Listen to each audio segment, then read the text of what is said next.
दोस्तों, मैं आज बात करने जा रहा हूँ एक ऐसी झील के बारे में जिसे कंकाल झील कहा जाता है। और ये झील उत्तराखंड के चमोली ज़िले में स्थित है और इस झील का नाम है रूपकुंड।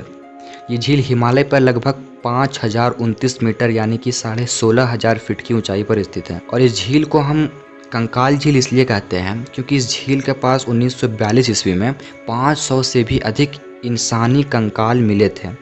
और इस झील को ढूंढने वाले सबसे पहले व्यक्ति का नाम था एच.के. मधवल, जो कि ब्रिटिश फॉरेस्ट रेंजर थे। लेकिन अभी तक ये एक रहस्य ही है कि आखिर ये लोग हैं कौन और इनकी मौत कैसे हुई। तो चलिए सबसे पहले जानते हैं कि आखिर ये लोग हैं कौन। तो बहुत से लोगों ने तरह तरह की थ्योरीज बताई। उनमें से एक थ्योरी ये भी है कि बहुत से लोगों का कहना ये है कि सेकेंड वर्ल्ड वॉर यानी कि द्वितीय विश्व युद्ध के दौरान कुछ जापानी सेना भारत में घुसपैठ करने की कोशिश कर रहे थे और ये सेना इस झील के पास से होकर गुजर रहे थे और बर्फीली तूफान का शिकार हो गए। और ये कंकाल उन्हीं जापानी सेना की हो सकती है, ये कुछ लोगों का कहना है, लेकिन ये पूरी तरह से सच नहीं है।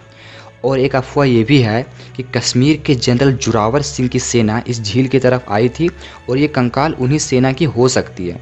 तो ये सिर्फ एक थ्योरी है, ये पूरी तरह से सच नहीं है। लेकिन जब कार्बन डेटिंग की मदद से पता लगाया गया तो पता चला कि ये हड्डियाँ लगभग 900 ईस्वी की थी। तो इससे ये दोनों थ्योरीज गलत साबित हो जाती है क्योंकि ये कंकाल बहुत पुरानी है।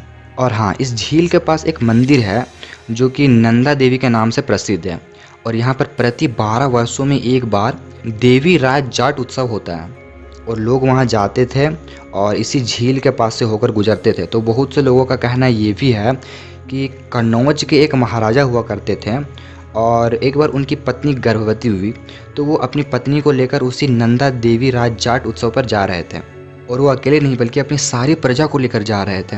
तो कन्नौज के लोगों ने मना किया, इतने धूम धड़ाके के साथ मत जाइए वरना देवी बुरा मान जाएगी।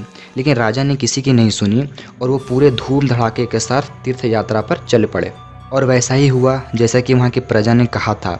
एक बर्फीली तूफान आई और सारे के सारे लोग, राजा और उसकी प्रजा उस तूफान में मारे गए। लेकिन ये भी एक बस कहानी है क्योंकि इसका भी कोई पुख्ता सबूत नहीं है। चमोली के लोगों ने बस इसे एक कहानी माना है क्योंकि कंकाल बहुत पुरानी थी और महाराजा भी, तो बस वहाँ के लोगों का बस एक मान्यता था। लेकिन अभी तक ये बताना मुश्किल है कि आखिर ये किन लोगों की कंकाल है। फिर 2004 में इंडियन और यूरोपियन साइंटिस्ट उस झील के पास जाते हैं ताकि उन्हें कोई जानकारी मिल सके और उन लोगों को वहाँ जानकारी मिलती है जैसे कि गहने, खोपड़ियाँ और हड्डियाँ। तो साइंटिस्ट ने हड्डियों की मदद से डीएनए परीक्षण से पता लगाया कि उनमें से कुछ लोग छोटे कद के थे और कुछ लोग लंबे कद के थे। मतलब उन समूह में कुछ लोग जो बौने थे और कुछ बहुत लंबे थे।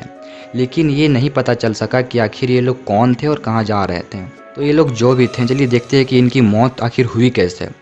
तो इसकी भी बहुत सारी थ्योरीज है। तो सबसे पहले थ्योरी ये आती है कि यहाँ के लोग कोई महामारी का शिकार हो गए होंगे, जैसे कि अभी हमारा महामारी चल रहा कोरोना वायरस।